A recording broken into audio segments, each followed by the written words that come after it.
안녕하세요. 박홍경 변호사입니다. 이번 시간에는 적절한 합의의 시점이라는 주제로 영상을 제작하게 되었습니다. 어찌됐든 형사사건에 연루되어 있고 특히 성범죄든 합의가 중요한 상황이 있습니다. 근데 왜 합의를 안 해주는지 모르겠다. 피해자가 합의를 위해서 계속 시도를 하는데 되지가 않는다 라고 하면서 저희한테 상담을 주시거나 아니면 또 의뢰를 주시거나 이런 경우들이 많이 있습니다. 이런 상황에서 뭐가 문제이고 또 어떻게 해야 되는지 이런 부분 좀 영상을 통해서 소개시켜 드리도록 하겠습니다. 제일 먼저 대표적으로는 형사사건 중에서도 또 성범죄 관련해서는 친고죄가 모두 폐지가 되었습니다. 2013년 6월 18일 기준으로 해서 그 이후에는 친고죄란 건 없습니다. 이게 원래 친고죄가 폐지가 된 이유는 국가형벌권, 이게 범죄를 저지르면 어떤 수사재판을 통해서 국가형벌권, 처벌이 발생을 하지 않습니까?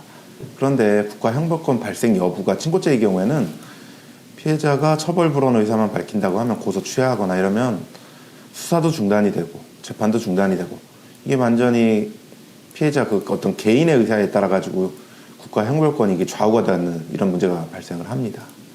그리고 또 피해자와의 합의 과정에서 이렇게 합의만 되면 수사나 재판이 그냥 종결이 돼버리다 보니까 어떻게든 피해자랑 찾아가서 좀 합의나 이런 것도 좀 강요하고 이런 문제들이 발생을 하기 때문에 2차 가해나 이런 문제가 발생을 하니까 아예 친고죄가 이제 폐지가 된 상태입니다. 그런데 이런 취지와는 좀 다르게 오히려 피해자랑 합의하는 부분이 더 중요해진 상황이 되었습니다. 이게 성범죄를 대표적으로 본다면 어떤 전과상의 불이익이 굉장히 많이 발생합니다. 신상정보 등록도 되고 신상 공개도 되고 또 공무원 교사의 경우에는 어떤 당연 퇴직 사유도 되고 징계도 발생을 하고 이런 문제가 발생을 하니까 오히려 피해자 합의 부분이 더 중요해진 상황이 되어버렸습니다. 그래서 검찰에서 기소유예를 받거나 혐의가 인정된다는 전제에서 설명드린 겁니다. 법원에서 선고유예 판결을 받거나 혹은 집행유예 판결을 받는 데 있어서 피해자랑 합의 여부가 더 중요해지는 이런 상황이 발생하게 되었습니다. 그렇다면 이제 피해자를 어떻게 설득을 해서 합의를 해야지만 되는 이런 절박한 상황인데 왜 합의가 안 될까라는 의문이 제기가 될 수밖에 없습니다. 이게 놓치고 있는 부분이 있어요. 합의는 어떻게 보면 협상입니다. 협상. 어떤 거래 조건을 통해서 금전적인 부분도 있을 수 있겠고 그 외의 조건도 같이 결합이 돼서 처벌 불원이다라는 의사를 받기 위한 일종의 협상이라고 생각을 하시는 게 현명한 방법입니다. 막연하게 왜 합의 안 해줄까 이런 식으로 접근하면 더 어려울 수밖에 없겠죠. 그래서 반대로 생각하면 피해자 측에서 합의를 해야 할 이유가 있을까? 보통은 없거든요. 수사받아서 처벌받게 해달라라는 이유로 고소를 하거나 신고를 한 상황인데 피해자가 반대로 바로 합의를 해야 될 이유는 오히려 없다라고 보는 게 정확합니다.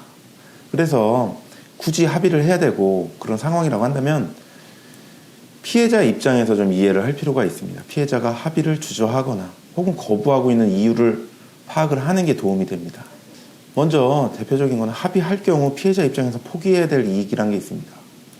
좀 전에 말씀드렸다시피 피해자는 수사를 해서 가해자를 좀 엄히 처벌해달라라는 부분인데 합의를 해버린다라고 하면 가해자에 대한 어떤 처벌이나 이런 게 충분히 되지 않겠다라는 부분이 있으니까 이런 부분을 좀 포기해야 된다라는 부담이 있을 수밖에 없겠죠. 그리고 또 합의 자체에 대한 거부감도 있습니다. 왜냐면 나는 피해자고 상대방은 가해자인데 뭔가 합의를 한다는 것 자체가 뭔가 중요한 권리를 내려놓는 것 같기도 하고 엄청난 시혜를 주는 느낌도 들고 그런 거부감 자체가 분명히 있습니다. 또 합의서라는 것 자체가 뭔가를 써야 되지 않습니까? 그러다 보니까 이러한 거부하는 이유들을 좀 충분히 좀 파악을 해놓은 상태에서 접근을 할 필요성이 있는 것입니다.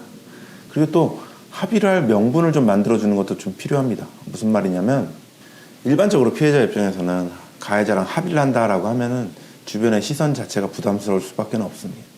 당연히 뭔가 합의를 한다라고 하면 스스로도 뭔가 명분이 있을 때 합의를 실행에 옮길 이유가 생기는 것이겠죠. 그 명분이란 거는 자신이 이제 가해자를 혐의를 인정받고 엄하게 처벌시키겠다라는 부분에서 시작이 되는 것이기 때문에 가해자 측에서 진심으로 반성도 하고 피해 배상도 하고 피해 회복도 하고 이런 부분들이 좀 뭔가 선행이 되지 않으면 합의의 명분 자체가 만들어지기가 어려우니까 합의가 좀 어려워지는 이유가 될 수가 있는 것이죠. 그래서 혐의 인정할 테니까 합의를 해달라 아니면 어떤 금액을 줄 테니까 합의해달라 이런 조건부로 이게 진행을 할 때 합의가 좀 어려워지는 경우들이 많이 있는 것 같습니다. 제가 첫 번째 상담 문의가 오는 사항 중에 하나가 계속해서 열심히 합의 시도를 하는데도 합의가 되지 않는다라고 질문을 주시고 상담 문의 주시는 경우들이 있어요. 근데 합의는 단 한 번만 성공하면 되는 문제예요. 이 얘기는 뭐냐면 빨리 어떻게든 좀 합의가 돼야겠다라는 희망이나 이거는 가해자 측의 희망일 수밖에 없습니다.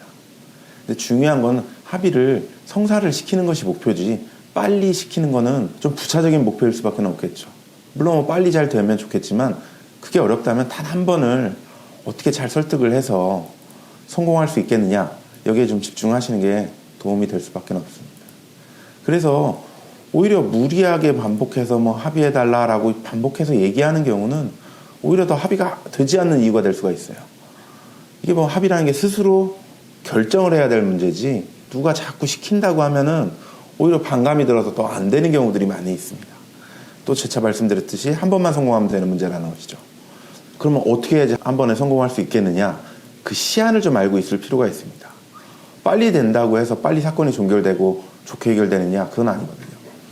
각각의 검찰에서도 재판을 넘길지 말지, 법원에서도 선고유예나 집행유예를 할지 말지, 그 시점 전까지만 합의가 되면 되는 문제이기 때문에 그 시한을 알고 시간을 잘 활용할 필요성이 있는 거죠. 물론 그 과정에서 합의가 안 될지도 모른다는 걱정이나 우려, 이런 부분은 어려울 수가 있어요. 가해자 측에서도, 피의자, 피고인 측에서도.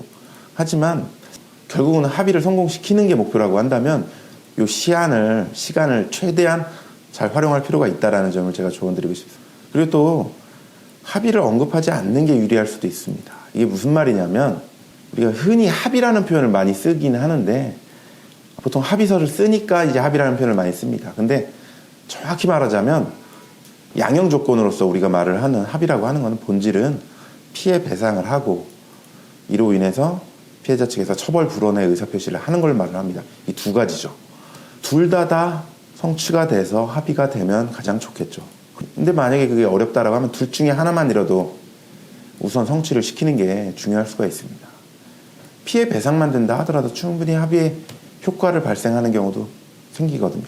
제가 이렇게 합의가 잘 안 풀린다, 어떻게 하면 좋겠느냐라고 할 때, 혹은 굉장히 합의가 될 수 있을지 자체가 의문스러운 이런 사건들이 있습니다.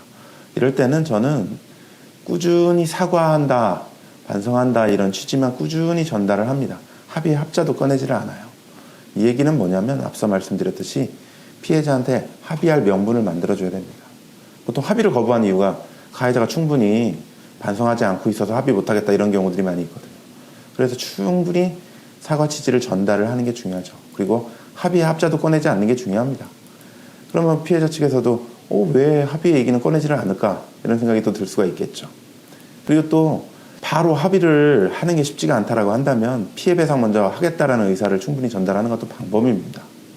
뭐냐면 한 문제 한 문제 해결을 해나가야지 피해 배상부터 우선 해드리겠다. 그리고 또 진심으로 사과하고 반성한다 라고 해서 이 두 가지 조건만 우선 성취를 시켜놓고 그 다음에 어느 정도 충분히 성숙이 된 다음에 처벌 불원이나 이런 걸 좀 해줄 수 없겠느냐, 그러기 위해서는 또 어떤 부분이 더 필요하겠느냐 이런 식으로 제안을 주는 게 원만히 충분히 피해자를 설득을 시켜서 합의에 이르는 방법이었던 것 같습니다. 제가 합의가 중요한 사건에서 합의를 성사시켰던 예를 들자면 그런 부분을 좀 참고해 보면 좋지 않을까 싶습니다. 제가 이전 영상에서도 합의의 어떤 방법이나 적절한 합의 시도의 방법이나 이런 것들도 영상을 제작을 했지만 이번 시간에는 어떤 시점의 차원에서도 좀 고려해보고 좀 조언 드리는 게 좋지 않을까 싶어서 본 영상을 제작하게 되었습니다. 관련해서 좀 어려움이 있으시거나 궁금하신 부분이 있으면 저희한테 연락 주시거나 댓글 남겨주시면 저희가 또 답변도 드리고 반영도 하도록 하겠습니다. 감사합니다.